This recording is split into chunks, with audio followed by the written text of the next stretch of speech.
ഹൃദയം കൊണ്ട് ദൈവത്തിന് നന്ദി പറയണം. വിശ്വാസിയാവാൻ സാധിച്ചു എന്നത് ഒരു നിസ്സാര കാര്യമല്ല. അതിനുവേണ്ടി ജീവൻ കൊടുത്ത മനുഷ്യരുണ്ട് വിശ്വാസിയാവാൻ വേണ്ടി. വിശ്വാസിയായതിന്റെ പേരിൽ വീട്ടുകാർ ഇറക്കി വിട്ട ആളുകളുണ്ട്. വിശ്വാസിയായതിന്റെ പേരിൽ എനിക്കറിയാം പല കാര്യങ്ങളും പലരുടെയും സ്വകാര്യത കാത്തു സൂക്ഷിക്കാൻ ബാധ്യതയുള്ളത് കൊണ്ട് ഞാൻ പറയുന്നില്ലെന്നേ ഉള്ളൂ. അതായത് ഇന്നും മാതാപിതാക്കൾക്ക് അറിയില്ല ചില കുട്ടികൾ മാമോദീസ സ്വീകരിച്ച കാര്യം ഇന്നും അറിയില്ല. അവർ വിശ്വാസികളാവാൻ വേണ്ടി അവർ വില കൊടുക്കുന്നുണ്ട്. അതുകൊണ്ട് നമ്മൾ തിരിച്ചറിയണം, ഇത് നമുക്ക് ദൈവം തന്ന മഹാഭാഗ്യമാണ് ഈ അഭിഷേകം.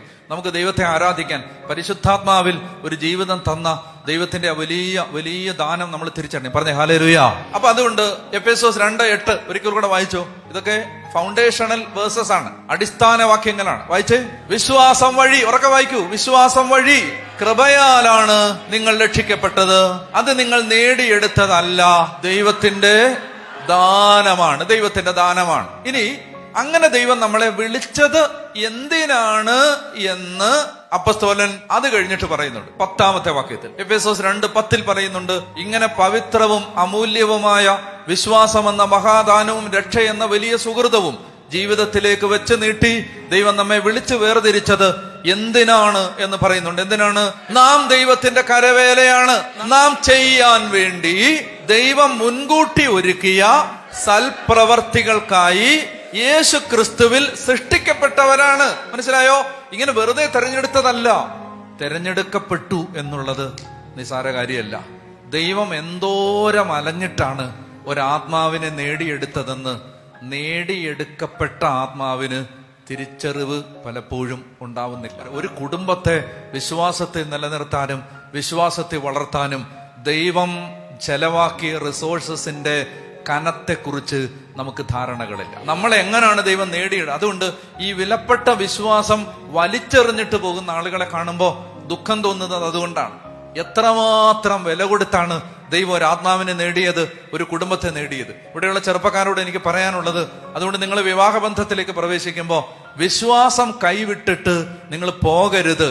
എത്ര വലിയ നിധിയാണ് കൈവിട്ട് കളയുന്നതെന്ന് നിങ്ങൾക്ക് ഇപ്പൊ അറിഞ്ഞുകൂടാ.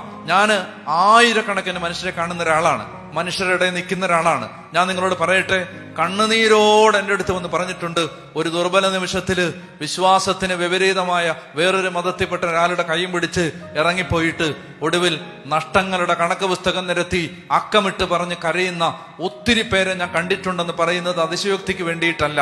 നിൽക്കുന്നത് വചനവേദിയിലാണെന്ന് 100 വട്ടം എനിക്ക് നിശ്ചയമുണ്ട്.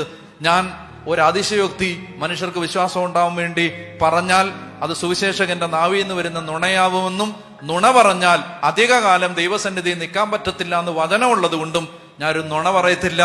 അതായത് ഒരുപാട് പേരെന്റെ മുമ്പിൽ നിന്ന് കരഞ്ഞുകൊണ്ട് പറഞ്ഞിട്ടുണ്ട്, അച്ഛാ ഒരു ദുർബല നിമിഷത്തിൽ യേശുവിനെ വിട്ടിട്ട് പോയതാണ്. അപ്പൊ അത് പ്രേമത്തിന്റെ പേരിലാണെങ്കിലും അത് വേറെ എന്തെങ്കിലും പേരിൽ, കല്യാണത്തിന്റെ പേരിലാണെങ്കിലും യേശുവിനെ വിട്ടു പോകുന്നത് ദുഃഖമാണ്, ദുഃഖം. അപ്പൊ അതുകൊണ്ട് എത്ര വലിയ ദാനമാണ് ഈ തെരഞ്ഞെടുപ്പ്. മനസ്സിലാവുന്നുണ്ടോ? നമ്മൾ ഇത് എപ്പോഴും ദൈവത്തിന് നന്ദി പറയണം. ദൈവം നമുക്ക് തന്ന ഈ വലിയ ദാനമാണ് ഈ വിശ്വാസം.